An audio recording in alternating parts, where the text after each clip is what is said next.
Ребята, всем привет, добрый день, привет из Дании, ребята. Сегодня понедельник, началась очередная неделя, то бишь у меня вторая, 18-й каденции. И иду по знакомому маршруту, взял макулатуру и везу в Германию. Ну что произошло за эту недельку после последнего видео?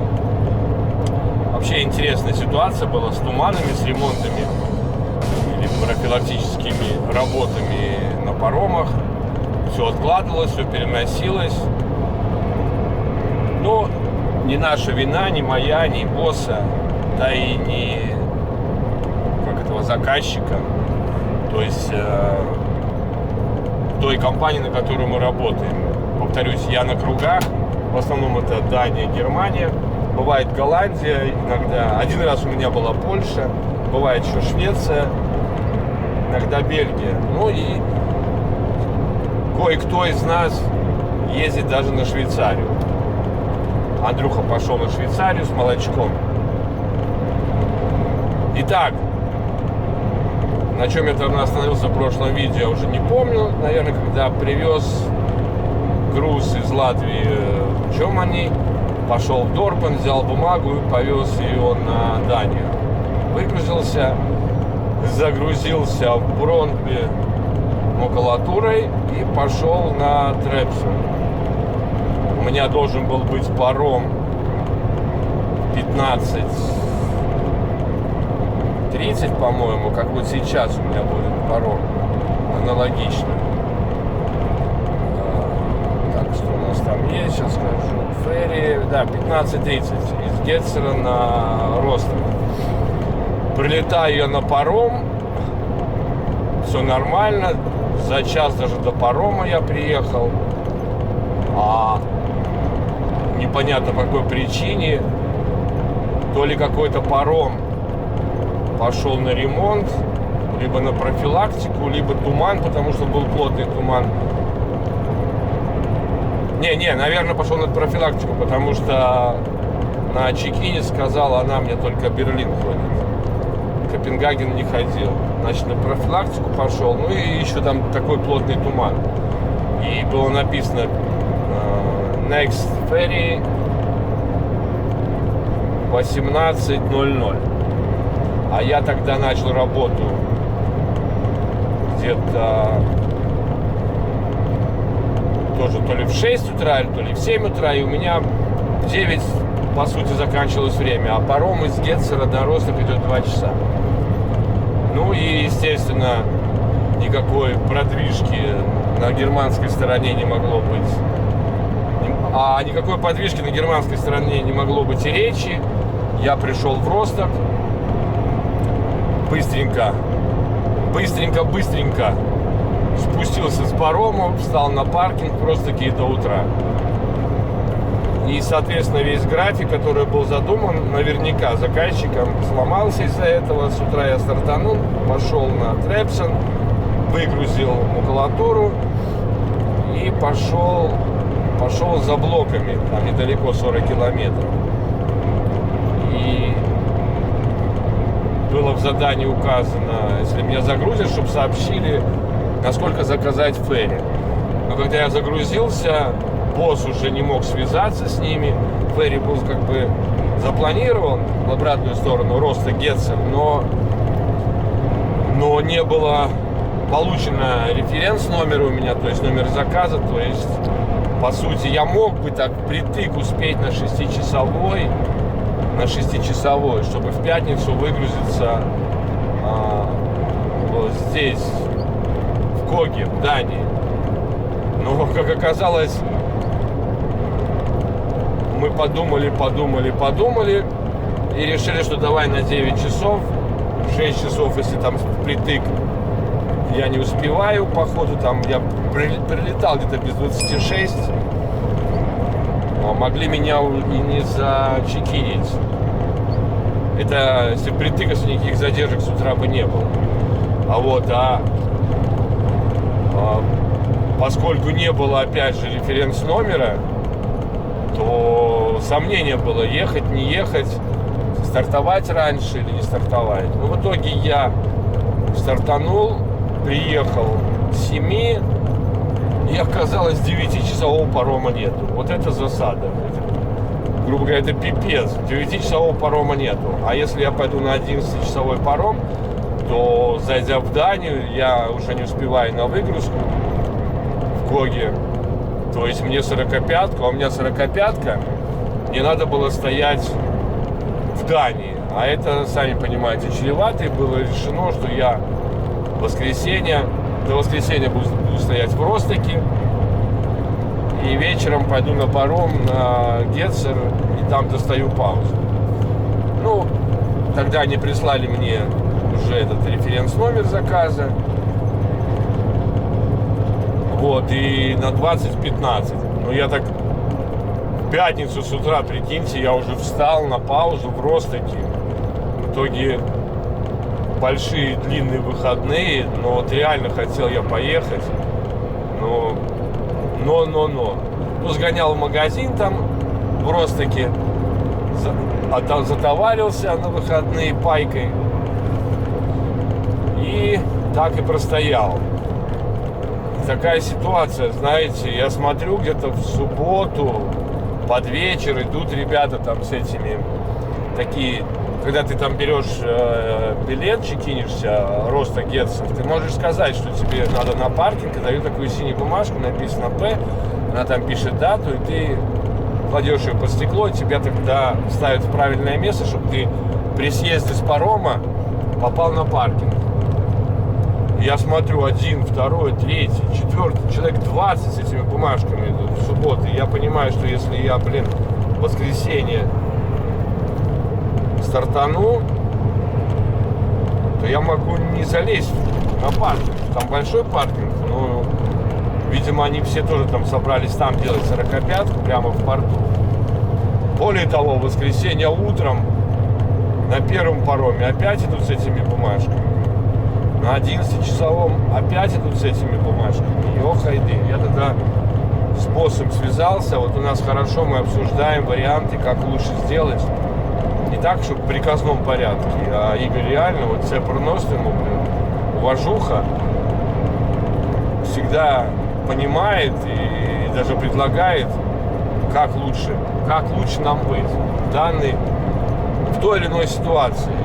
Но я говорю, Игорёха, слушай, что-то как-то подозрительно тут дофигища коллег идет с этими бумажками. Я боюсь, что если пойду на 20-часовом пароме вечером, в воскресенье, то реально мне не будет места там на паркинге. Подумал, говорит, ну давай тогда 6-часового вечернего нету тоже. Вчера не было. Говорит, ну давай тогда на 15. Я говорю, окей, я потом буду чекиниться на 15:45. Ну, зачекинился на 15:45, получил эту бумажку. Через 2 часа слез с парома. И да, вы знаете, ну, наверное, штук 6 мест было еще. А потом, когда вечерний пришел паром, вот мой 8-часовой, уже машины там уролесили. Ну, не знаю, как они там находили, место не находили, кто-то уезжал дальше, в сторону Кёпенгагена. Вот. И вот я так приехал, постоял ночку, с утра стартанул, в 7 по Риге, в 6 по местному. Домчался до Гоги, выгрузился, пошел на паркинг, постоял немножко на паркинге, получил задание. Там 30 километров надо было проехать. И загрузился макулатурой. А заскочил заодно в Бронтби. В прошлый раз, когда уезжал, я там оставил печать свою. Мне, по-моему, ее кто-то сломал. Что-то она там зависла, не знаю. Кто-то поигрался неправильно с моей печатью. Ну, там по дороге было 3 километра в сторону. Говорю, Игорь, я заскочу за печатью. Он говорит, да, конечно. Заскочил за печатью, забрал и примчался сюда на погрузку. Единственное, по дороге еще заехал на заправочку, по полной заправился, потому что лучше, когда идешь за макулатурой. Но я предвидел, что будет макулатура, только не знал где. Потому что в том районе мы грузим макулатуру, там в 3 местах. По полной заправился, чтобы меньше навалили мне этой макулатуры. Потому что они, бывает, загрузят, заезжаешь на весы, они говорят: ой, еще есть место там, давай еще одну кипу возьми. Но надо тогда отговариваться, что, ребята, мне еще заправляться, у меня танки пустые, я просто примчался. Ну, либо берешь тогда уже и смотришь, потому что одно дело, у меня сейчас 39 800, нет, 39 200 общего веса. И Карчик, ну там уже знакомый, мы с ним постоянно болтаем. Он говорит: давай я тебе еще один маленький положу. Я говорю: а может 2? Он говорит: я боюсь, что будет перевес, у тебя вес большой. Я говорю: ну да, я заправил танки по полной. Он говорит: ну правильно, просто я загружу тебя, пошлют обратно на выгрузку. А если мало будет, то могут послать на загрузку. Ну, посмеялись. Он говорит: я надеюсь, что тебя не вернут, все в порядке будет. Я говорю, и говорит: надеюсь тебя не увидеть. Я говорю: вот. Он говорит: ну, сегодня. Я говорю: окей, see you next time. Попрощались, ну, нормально там у нас отношения. Один раз он мне говорит: слушай, у тебя время есть? Я говорю: блин, у меня, честно говоря, в обрез, меня там паром ждет и по времени. Он говорит: ну, давай тебя ученик погрузит. Я говорю: ну, давай. Блин, ученик как там начал грузить, конечно, так долго. Я говорю: ладно, все мы, бывает, начинаем, потренируется пускай. Но там он так начал грузить, косо, криво, блин, и долго. Потом тот говорит: ладно, давай я тебя догружу. И быстренько добросал меня. И тогда я приезжаю на весы, она мне говорит, я, по-моему, в прошлом видео говорил, говорит: давай еще одну кипу. Я говорю: а там места нет? Он говорит: как нет? Я говорю: там студент грузил. Я говорю: можете позвонить этому форклифт-драйверу, он скажет. Она там позвонила, говорит: да, говорит, все, там некуда ставить, там студент грузил. Ну, короче, тогда меня отпустили, мне там маловато было груза, но он там реально так загрузил. Блин, ну, ученик, что поделать. А так все нормально, ребята, настроение хорошее, по-моему, регистратор нормально снимает. Я его присобачил, там еще какие-то есть фишки, оказывается, можно его переворачивать, вытаскивая из этого держателя, можешь кверх ногами, можешь так. Но вторую камеру пока не подключал, да, особо некогда было. Да, и в Ростоке как бы было время, но желания не было. Я там колеса очередной раз втихача подкручивал. Нет, я не в Ростоке подкручивал, я в Гетцеле подкручивал, потому что в Ростоке там, ну и нафиг, эти золы ездят, таможня докапываются, до меня не докапывались. Блин, через каждый час проезжает и смотрит. Думал, дойдут и до меня. Ну, мне повезло, там заходили каким-то ребятам. Не знаю, на номера, может, смотрят, у меня латвийские номера, может быть. Меньше латыши нарушают. Ну и не думаю, что латыши занимаются контрабандой. А колеса я подкручивал почему? Потому что, как я говорил в начале каденции, да, мне на тягаче все колеса поменяли. И, знаете, береженого Бог бережет. Я уже сначала подкрутил через 80 километров, потом, по-моему, в районе через 200 или через 300 подкрутил. И потом еще раз подкрутил, но правая передняя, у меня как-то там времени не хватило, меня там позвали, и я быстренько собрался. Вот вчера вечером в Гетцеле я крутил правое колесо. Ну, проверил. Там особо нечего было крутить, пару гаек, там что-то скрипнуло. Но для своего, как бы, для подстраховки, как говорится. Что-то не особо хочется, чтобы колеса, разболтались, диски побили, либо вообще куда-нибудь улетели. Ну, а так все нормально. Единственное, там чуть-чуть разница в давлении. Шин надо будет немножко подкачать. Но это уже попозже как-нибудь сделаю. Ну а так все в порядке. В Трепсоне там нормально, знакомое место, там приезжаешь, становишься перед шлагбаумом, потом открываешь шлагбаум, едешь на весы, потом идешь в офис, даешь бумаги, они тебе дают обратную бумагу на выгрузку, пишут номер какой-то и дают баллон с краской. И ты, на грузе, на этом кипе, ну не на 2 рядах, а на нижнем рисуешь. В прошлый раз у меня был 12 номер, просто краской брал и рисовал. Вот. Ну что, до Кетцера 100 километров, 1,5 часа ехать, 2:30 я там буду. И где-то, часик у меня будет время постоять, что-нибудь сварганить, покушать. Вот. Просто-таки-то не будет времени заскакивать в магазин.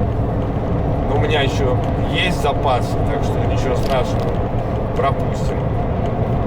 Надеюсь, в следующий раз меня пошлют где-нибудь через материк, так там в Тарп заскочу, да, или в Ростоке, если будет время до парома. Ну, в Тарп там стабильно, всегда есть время до парома, ну, или на Ротби, на Путгарден, если идешь, то тогда в Рейнфилд заскакиваешь. То есть основные 3 магазина вот по работе нашей компании, это Росток, Рейнфилд, это по дороге в Травемунде, в Путгарден, и Тарп, это если на материковую Данию идти там и доезжаю до границы. Нормальная там промка и магазины рядом. Я, кстати, вот этот первый, который у меня постоянно работает, регистратор, но я им не пишу с него на канал. Я его там покупал. Вот. Так что с Пайкой разберусь. Ну, надеюсь, что пошлют меня Путгарден Ротби завтра. Хотя фиг его знает. Если там опять будут где-то в этой Excel грузиться, то наверняка опять на Росток. Но тогда буду надеяться на Росток магазин. Потому что уже обратной дороге надо уже там прикупить кое-что. Курочки купить, потому что мясо, курица закончилась. Остались колбасы. И ножик надо купить. Ножик дома забыл. Купил там в Польше какой-то, знаете, столовый этот ножик. Он вообще ничего не пилит, Да, забыл я дома свои, причиндалы кухонные. Поэтому, не знаю, там вот в Рейнфилде, в этом Супер-экшене там можно купить. Потому что в этих в Лидле я не видел. Фамилии еще можно посмотреть, да. Но это я говорю, это надо, чтобы через Рейнфилд идти, либо через Тарп. Вот. Что-то я еще хотел тут сказать и совсем забыл. Вот только что, пока говорил, думал, что-то надо сказать по поводу чего-то. Чего? Не про ТикТок, я не помню, я уже не помню. Ладно, вспомню, потом договорю.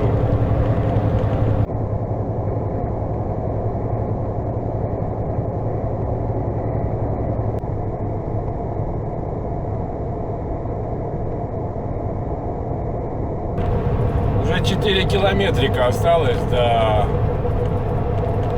Чекина. Пойдем регистрироваться. Вспомнил, что я хотел сказать. Я хотел сказать, что я вот на этих паромах маленьких 45 минут. Если мне особо ничего не надо, даже вот на этом 2-часовом пароме я даже не поднимаюсь наверх, что там столпотворение народа. То есть, так скажем, не всегда поднимаюсь. Если я, как сказать, уставший, то я сижу в кабине. Ставлю себе таймер или будильник и на боковую. либо чем-нибудь таким полезным занимаюсь втихача. Да, кстати, вы знаете, оставаться в кабине грузовика на пароме вообще-то это нарушение. И я точно это знаю, когда ходил на паромах, нас заставляли выгонять водителей. Потому что, особенно если плохая погода, это чревато. В случае, не дай бог, что-то случится, где ты там, как ты там спасешься? Потому что все эти ворота, они открыты только в случае нормальной эксплуатации судна. А если какая-то аварийная тревога или пожар, все блокируется и все двери закрываются, что снутри, что снаружи. Поэтому как бы это тоже на свой страх и риск. Ну, поскольку мы доверяем, да, автоматике, всем этим делам, да, как бы прогресс технический. Многие остаются, я тоже остаюсь. А так, да, бывает, выйду там, кофейка возьму себе, блин, люблю брать эти макдональдские варианты, картошечку фри. Хот-доги я так не люблю брать, бургеры, ну, бывает, беру. А тем более нам на паромах там 50% скидка, но бывает лень, реально. В кабине спокойно отдохнул и стартанул. Ну вот сейчас уже заезжаем в Гетцер. Я помню, тут Нет, не здесь я разворачивался. Чуть дальше. Вот сейчас этот, как он называется, вот здесь с правой стороны я тут разворачивался. Оттуда приехал, и вот среди этих камней я разворачивался. Да, заехал туда, задом. Ну, датчане мне помогли. Как помогли? Ну, с пониманием отнеслись. Потому что там, когда с паркинга, я там проскочил этот поворот, был неопытный. Там такой узкий поворотик. Где, блин, туда ехать нельзя было направо, знаете. А там такой... Если не знаешь, ты едешь как нормально, а там как бы узкий такой проход, и если ты слишком влево принял, то фиг туда попадешь. Надо больше вправо брать. Ну, был такой момент, отсылают иногда ребят, типа на отстой. Там на паркинг, где я ночевал сегодня. И заезд где-то вот там чуть впереди слева. Если ты там проскочил его, то я пошел вперед, короче, и там пришлось разворачиваться. Так-то смотришь, все нормально. Когда я проезжал, я даже не мог понять. Вот. Можно, нельзя. Вот это и есть заезд. Так, ну сейчас мы заедем и пойдем чекиниться. Заполним бумажку. Верните налево, О, потом хорошо. сразу поверните налево. Вот здесь мы встанем. Ну, машинки собираются, но паром все равно через 1,5 часа. Через час 15 минут. Так что пойдем. Заполним и пойдем. Ну все, зачекинились, поехали в порт. Какая там линия у меня? 17-я. Интересно, блин, у них там акция у датчан. У них хорошо, так часто акции бывают на пароме, честно говоря. То на Крисмас, неделя Крисмаса была байка бесплатная. Это, конечно, вообще пипец. Ну реально, это очень хорошо. Но главное только, когда идет из Дании. Когда из Германии, нифига.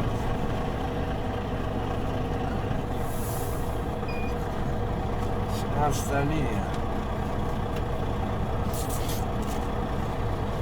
Сейчас покажу, там дает такой буклетик. Но главное, при наличии его ящик пива, блин, 10 сколько? 10,70. Кить. Причем до какого-то там числа, до 31 марта, что ли? Да, до 31 марта. Нормально. А я думаю, в прошлый раз, что так тащат люди эти, блин, пивасики.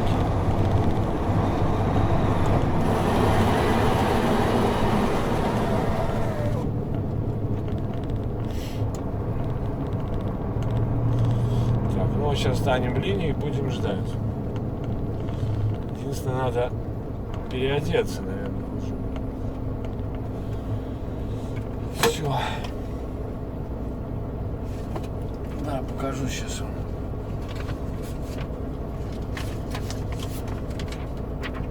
Такой вот, видите? Тиририририн.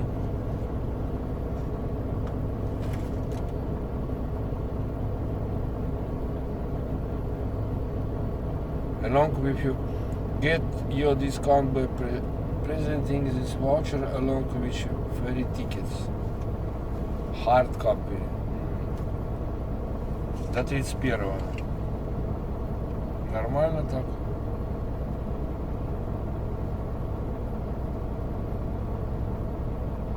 Не знаю, пойти, не пойти.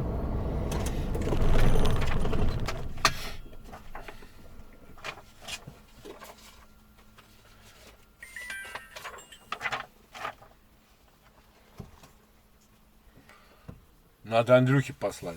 Ладно. Да, забыл сказать. И уже прилетело задание мне на завтра. То есть завтра у меня получается Гетцер Росток это сейчас. Выгрузка завтра с 9 до 11. Трепсоне. И загрузка завтра на Итоне. Это Кселла, Итоном. Это такие блоки газобетонные такие. Ну, то, что я сейчас вез. И загрузка с 8 до 4. И выгрузка вот там же, где я сегодня выгружался, в Коге. 22 с 10 до 12. И паром у меня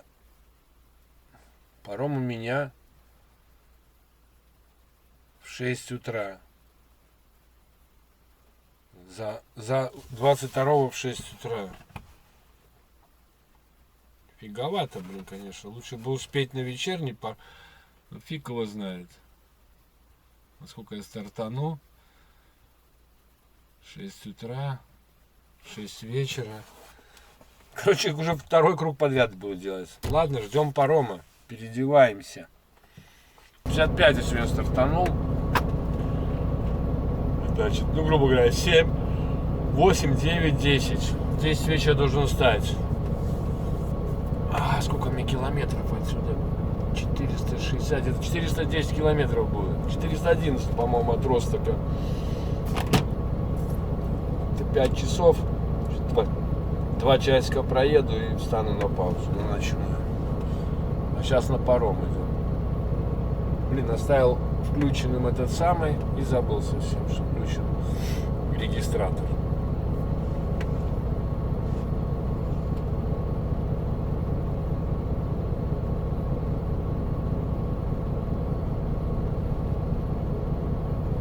Далее.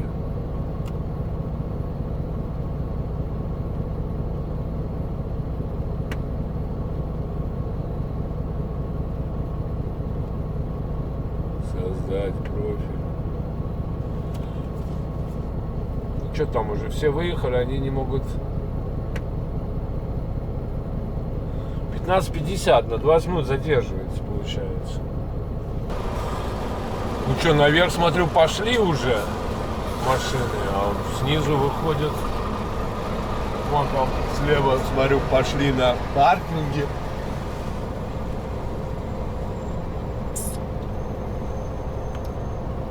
Елки-палки, как это регистратор пропустил. Забыл выключить. Что-то упало. Где-то что-то упало.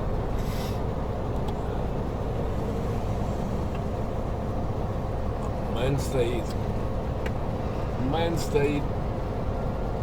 Я где-то работал на эту компанию, Scanlines. ходил из Венспилса. Нет, блин, из Венспилса или из Лепа, из Венспилса.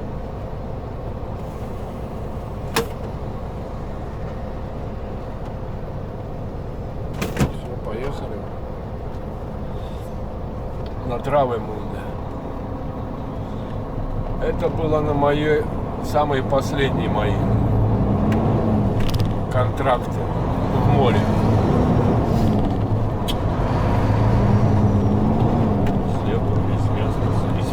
Из Венспилса. На Урте. Там с Андрюхой познакомился, который со мной работает. Ну все, заезжаем, ребят, на паром. С левой стороны, но мне по барабану особо. Справа, слева я не буду останавливаться в Ростоке. Я поеду в сторону Берлина. Не скажем, Лейпцига. Потсдама. Куда поеду?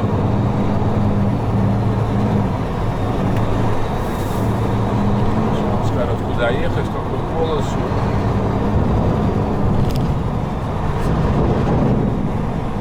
Ну, нормально. Это такое.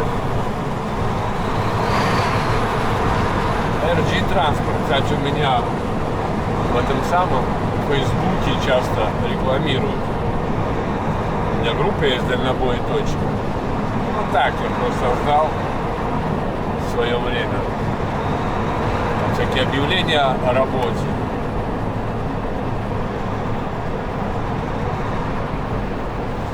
Ну что, вот сейчас заедем на паром. Включаем функцию паром и выключаем двигатель. Становимся на кровать. Страну не закрываем. Откроем ее в Германии. Все.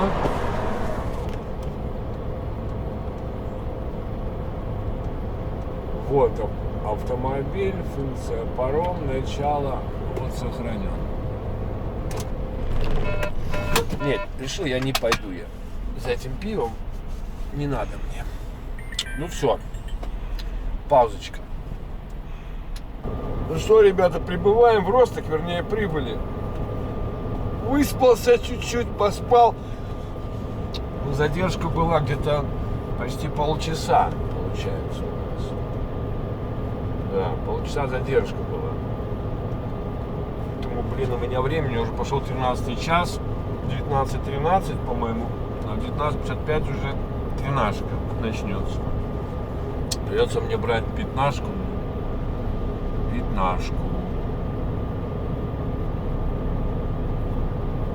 Да.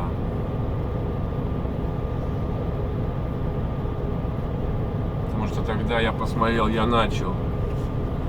Ну, поехали.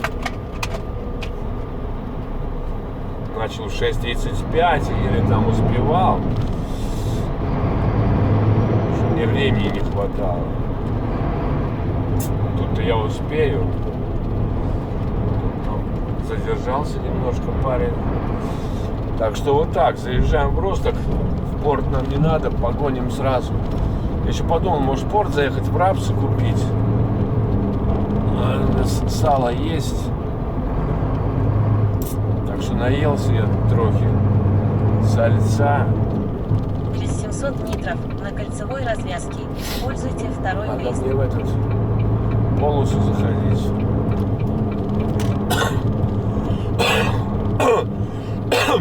Потому что там все равно придется перестраиваться. Кто не знает, тот дурачок.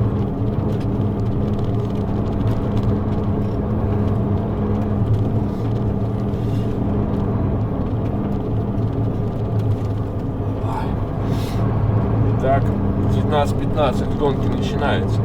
Можно, конечно, ехать и всего лишь 40 минут, но это место. Через 300 метров на кольцевой развязке используйте Что второй выезд. движение? Что это за фигня?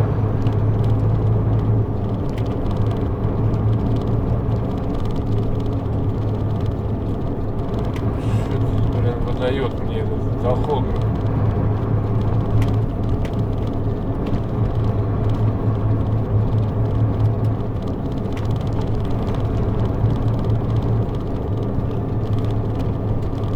Конфликт движения 8. Используйте второй выезд. Что он имеет в виду? Конфликт. Не надо мне никакой конфликт. Ложный правый. А вот сюда. Через 600 метров на кольцевой развязке используйте первый выезд. Еще тут дал зеленый.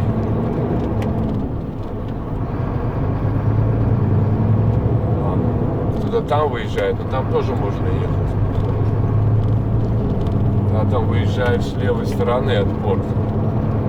Ну я привык здесь выезжать. Что за конфликт движения? Через 300 метров на кольцевой развязке используйте первый выезд. Блин. Фигня какая-то. Загорелась тахограф. У этих новых тахографов порой загорается непонятно что. Непонятно зачем.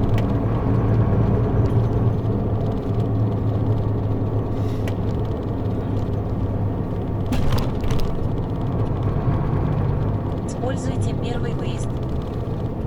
Ты там зря ты несешься, парень. С какой-то скоростью непонятной. Че, он выходил с парома раньше, чем я.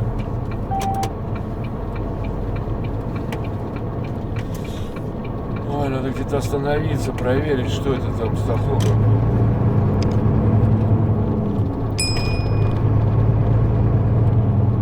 Там у меня Т горит.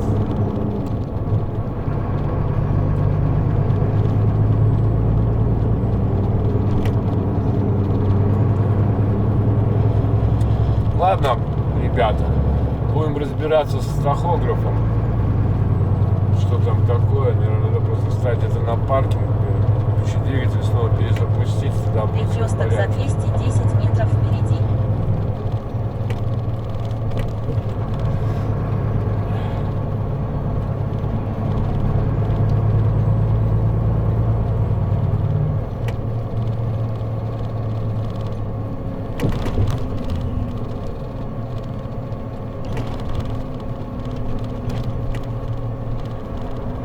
О, Через 500 метров на втором Bundes повороте поверните Republic направо. Deutschland.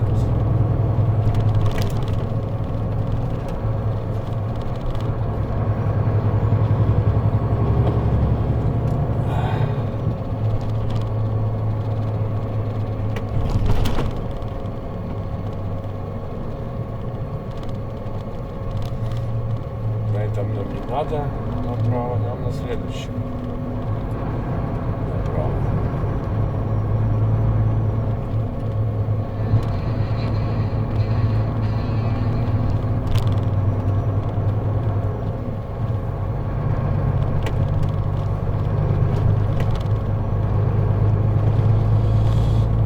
Зачем ты мне прямо показываешь?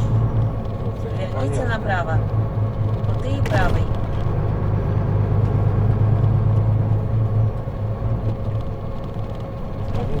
Вот здесь, ну да. Все глючит. И GPS какую-то ерунду показывает, хорошо дорогу знаю.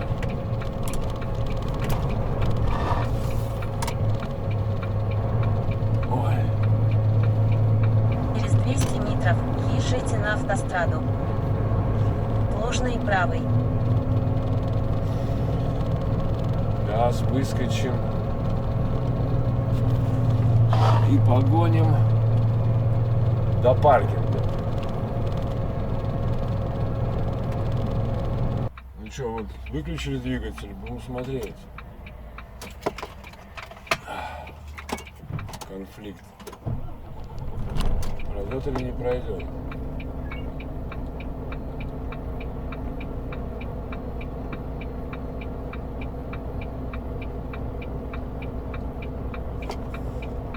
Включили молоточки. Блин, значит... Ой, зачем выключил?